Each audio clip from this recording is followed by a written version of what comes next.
Maritime security అనే పదం ఈ మధ్య చాలా వార్తలకు వస్తోంది. ఒక బజ్వర్డ్ అయింది. ప్రపంచ దేశాల దృష్టి మొత్తం మ్యారిటైమ్ సెక్యూరిటీ మీద ఉంది. ముఖ్యంగా గత వారంలో దీని మీద పెద్ద చర్చ జరిగింది.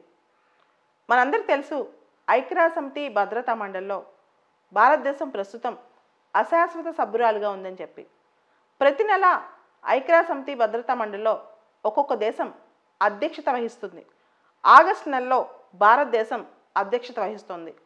గత వారంలో మన ప్రధాని మోడీ గారి అధ్యక్షతన ఐక్యరాజ్యసమితి భద్రతా మండలిలో ఒక ఓపెన్ డిబేట్ జరిగింది. ఆ డిబేట్ మ్యారిటైమ్ సెక్యూరిటీ గురించి. ముఖ్యంగా దాని టైటిల్ గమనిస్తే enhancing maritime security, A case for international cooperation. అంటే మ్యారిటైమ్ సెక్యూరిటీని పెంపొందించడం కోసం, భద్రత పెంపొందించడం కోసం అంతర్జాతీయంగా దేశాలు ఎలా కోఆపరేట్ చేసుకోవాలనే అంశం మీద. సో దీనికి సంబంధించి చాలా పెద్ద ఓపెన్ డిబేట్ అయింది. ఈ విశేషం చెప్పుకోవాలంటే ముఖ్యంగా మొట్టమొదటిసారిగా UNCLOS గురించి చాలా చర్చ జరిగింది ఐక్యరాజ్యసమితి భద్రతా మండలిలో. UNCLOS అంటే అంక్లాస్ అంటాం, United Nations convention on law of sea. అది 1982లో ఎన్ఫోర్స్మెంట్లోకి వచ్చింది. అయితే ఐక్యరాజ్యసమితి భద్రతా మండలిలో శాశ్వత సభ్య దేశంగా ఉన్న చైనా UNCLOSను పట్టించుకోదు, ఖాతరు చేయదు. దానికి సంబంధించి చైనాకి నచ్చదు కూడా. అయితే ఐక్యరాజ్యసమితి భద్రతా మండలిలో మ్యారిటైమ్ సెక్యూరిటీని హోలిస్టిక్గా డిస్కస్ చేయడం కానీ, UNCLOSని పూర్తిగా పరిగణించి తీసుకోవడం కానీ ఈ రోజు వరకు జరగలేదు. గత వారంలో మాత్రమే ఈ మ్యారిటైమ్ సెక్యూరిటీ మీటింగ్లో దీని గురించి పూర్తి స్థాయిలో చర్చ జరగటం సభ్య దేశాలు చాలామందికి ఐక్యరాజ్య సమితిలో ఆనందాన్ని కల్పించింది. ఎందుకంటే మ్యారిటైమ్ సెక్యూరిటీ, ముఖ్యంగా rule based international order and ముఖ్యంగా ఇండియన్ ఓషన్ రీజియన్లో మ్యారిటైమ్ సెక్యూరిటీ ప్రపంచంలో చాలా దేశాలు కోరుకుంటున్నాయి.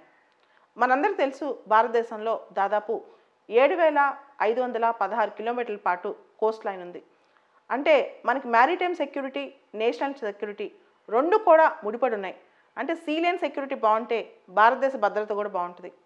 అయితే మ్యారిటైమ్ సెక్యూరిటీ అనే పదానికి యూనివర్సల్ యాక్సెప్టెడ్ డెఫినేషన్ ఇంకా రాలేదు. కానీ దాని గురించి మ్యారిటైమ్ ఎన్విరాన్మెంట్ కానీ, లేకపోతే నేషనల్ సెక్యూరిటీ కానీ, ఎకనమిక్ డెవలప్మెంట్ కానీ, ఇవన్నీ కూడా మ్యారిటైమ్ సెక్యూరిటీలోకి వస్తాయి. చాలామంది మ్యారిటైమ్ సెక్యూరిటీ అంటే వరల్డ్ సీస్, వరల్డ్ ఓషన్స్ అనుకుంటారు. అంటే మహాసముద్రాలు మాత్రమే అనుకుంటారు.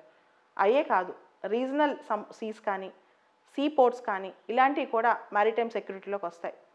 అయితే ప్రధాని మోడీ గారు 5 సంవత్సరాల క్రితమే సాగర్ అనే ఒక ఇనిషియేటివ్ని ప్రపోజ్ చేశారు. SAGAR, security and growth for all in the reason.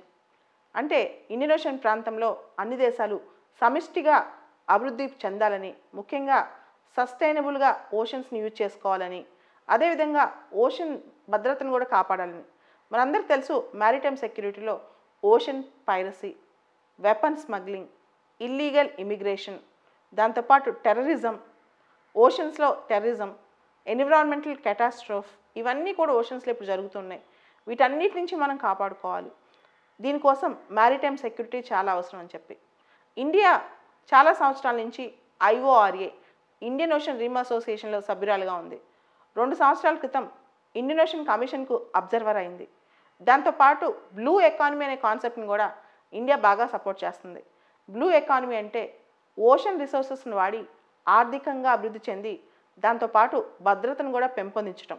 ముఖ్యంగా బ్లూ ఎకానమీలో ఓషన్ రిసోర్సెస్తో ఆర్థిక అభివృద్ధి సాధించడం, దీని గురించి కూడా కొలాబరేషన్ జరుగుతున్నాయి. ఇది ఇలా ఉంటే మ్యారిటైమ్ సెక్యూరిటీ అనేది మనకి చాలా ఇంపార్టెంట్. మ్యారిటైమ్ సెక్యూరిటీ ఒక కామన్ హెరిటేజ్ ప్రపంచానికి అని మోడీ గారు పేర్కొన్నారు. కామన్ హెరిటేజ్ మాత్రమే కాదు, international sea lane security, maritime security అనేది మన ఇంటర్నేషనల్ ట్రేడ్కి లైఫ్ లైన్ లాంటిది కూడా. భారతదేశంలో ఇంటర్నేషనల్ ట్రేడ్ మ్యాక్సిమం ఈ మ్యారిటైమ్ రూట్లోనే జరుగుతుంటుంది అనమాట. అంటే సీ లైన్లోనే జరుగుతుంటుంది. So securing sea lines of communication is very important for India. కాబట్టి మోడీ గారు దీని గురించి చర్చ జరపడం అనేది చాలా గొప్ప విషయం. దీనికి సంబంధించి ఆయన 5 పాయింట్స్ కూడా ప్రపోజ్ చేశారు. 5 important points with respect to maritime security అని చెప్పి మోడీ గారు కొన్ని పాయింట్స్ ప్రపోజ్ చేశారు. అవి ఏమేంటో ఒకసారి చూద్దాం. Removing barriers of international trade, అంతర్జాతీయ ట్రేడ్లో బ్యారియర్స్ని రిమూవ్ చేయటం. అలానే అండ్ ఇంటర్నేషనల్ మ్యారిటైమ్ ఇష్యూస్లో పీస్ఫుల్గా ప్రాబ్లమ్ సాల్వ్ చేసుకోవాలని, ఏమైనా మ్యారిటైమ్ బౌండరీస్ కానీ ఏదైనా ఇష్యూస్ ఉంటే అవన్నీ పీస్ఫుల్గా సాల్వ్ చేసుకోవాలని చెప్పి, అలానే joint action on maritime threats, ఏమన్నా సముద్ర తీరాల్లో ఏమైనా థ్రెట్స్ ఉంటే అందరూ కలిసి కలెక్టివ్గా దాన్ని సాల్వ్ చేసుకోవాలని చెప్పి, అంతేకాకుండా conservation of marine resources especially from pollution, అంటే మెరైన్ రిసోర్సెస్ని కాలుష్యరహితంగా ఉంచడం, దాంతోపాటు international see roots trade routes connectivity పెంచడం, ఇవన్నీ మోడీ గారు మొన్న మ్యారిటైమ్ సెక్యూరిటీ సమ్మిట్లో స్పష్టంగా చెప్పారు. అయితే ఈ మధ్యలోనే ఎందుకు మ్యారిటైమ్ సెక్యూరిటీ గురించి చాలా చర్చలు జరుగుతున్నాయి, చాలాసార్లు వార్తలు వస్తుంది. మరొక ఇంపార్టెంట్ థింగ్ ఏంటంటే ఇక్కడ చైనా మ్యారిటైమ్ సెక్యూరిటీకి సంబంధించి ఇంటర్నేషనల్ లాస్ను ఖాతరు చేయకపోవటం, అదేవిధంగా China permanent court of arbitration ఇచ్చిన జడ్జిమెంట్ను పట్టించుకోకపోవటం, అసలు తను ఆక్యుపై చేస్తూ ఇండియన్ ఓషన్ రీజన్ కూడా ఒక థ్రెట్ని క్రియేట్ చేయటం ఈ రీజన్లో, ఇవన్నీ కూడా ఇండియా కన్సర్న్ అనమాట.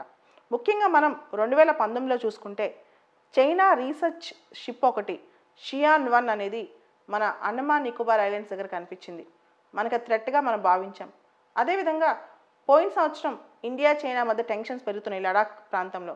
ఆ టైంలో అంటే ఆగస్ట్ 2020లో చైనా యొక్క వెజల్ ఒకటి యుయాన్ వాంగ్ క్లాస్ వెజల్ ఒకటి మన ప్రాంతంలో ఇండియన్ ఓషన్ రీజియన్లో తిరుగుతుండటం, ఇవన్నిటిని చూస్తే సీలేన్ సెక్యూరిటీ చాలా ఇంపార్టెంట్, థ్రెట్స్ చాలా ఉన్నాయని అర్థమవుతోంది.